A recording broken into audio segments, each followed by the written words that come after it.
Hello and welcome दोस्तों, मैं हूं आशीष कुमार। स्वागत करता हूं आप सभी का अपने यूट्यूब चैनल नोट्स ट्यूब में। आज की वीडियो में हम समझेंगे पेटेंट लॉ क्या होता है। पेटेंट लॉ की डिफिनेशन देखेंगे एंड इसके साथ इसके जो भी इंपॉर्टेंट पॉइंट्स हैं सारी चीज़ें हम कवर करेंगे। तो चलिए सबसे पहले डिफिनेशन देख लेते हैं। पेटेंट लॉ क्या होता है।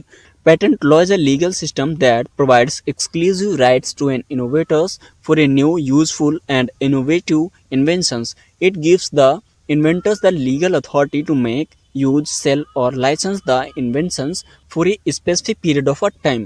In India, patent protection is governed by the Patent Act 1970. This law prevents others from copying, manufacturing or using the patented inventions without the permissions of the patent holder. तो patent law एक तरीके से कानून होता है जिसके तहत अगर आपने कोई भी नया इन्वेंशंस किया हुआ है, चाहे आपने कोई मशीन बनाई हो, फार्मूला या कोई टेक्नोलॉजी डेवलप की है, तो उस पर केवल और केवल आपका ही अधिकार रहता है। कोई भी अदर पर्सन उसको आपकी परमिशन के बगैर यूज़ नहीं कर सकता है। तो इसमें क्या होता है, अगर आपने कोई भी नया इन्वेंशन किया है, कोई मेडिसिन से लेकर सॉफ्टवेयर कुछ भी आपने अगर बनाया हुआ है, तो उसका आप पेटेंट अगर करवा लेते हैं तो आप पेटेंट होल्डर कहलाते हैं। और अगर आपकी परमिशन के बगैर कोई भी पर्सन उस चीज़ का यूज़ करता है तो वो इलीगल माना जाएगा। अगर आप चाहें उसको यूज़ करें या फिर उसको सेल करें या उसका अगर आप लाइसेंस लेना चाहते हैं तो लाइसेंस ले सकते हैं एक स्पेसिफिक पीरियड ऑफ टाइम के लिए।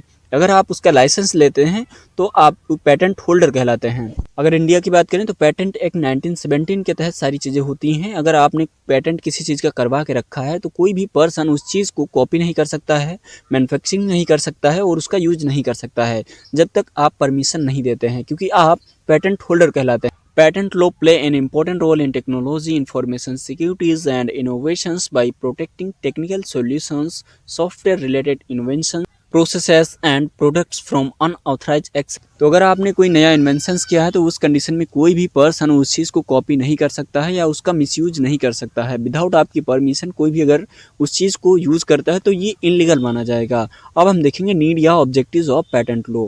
Protections of inventions, encouragement of innovations and legal rights to inventors, preventions of copying and misuse, promotions of technological development, economic growth support and motivations for research and development, secure commercializations of inventions। अगर कोई भी person किसी नई चीज़ की खोज करता है तो उस कंडीशन में पेटेंट लॉ के तहत उसकी सुरक्षा की जाती है और लीगल राइट्स दिए जाते हैं। कोई भी पर्सन उस चीज़ का यूज़ नहीं कर सकता है विदाउट आपकी परमिशन, मिसयूज या कॉपी पेस्ट नहीं कर सकता है।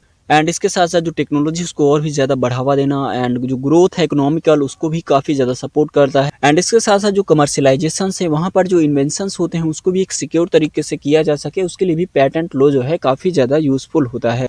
तो आई होप आपको सारी चीज़ें क्लियर हैं। अगर ये वीडियो आपके लिए थोड़ा सा भी हेल्पफुल रहा, कुछ सीखने को मिला, तो प्लीज़ वीडियो को लाइक करें। चैनल पर अगर नए हैं तो सब्सक्राइब करना मत भूलिएगा। मिलते हैं नेक्स्ट वीडियो में एक नए टॉपिक के साथ, तब तक के लिए बने रहिए हमारे साथ। जय हिंद।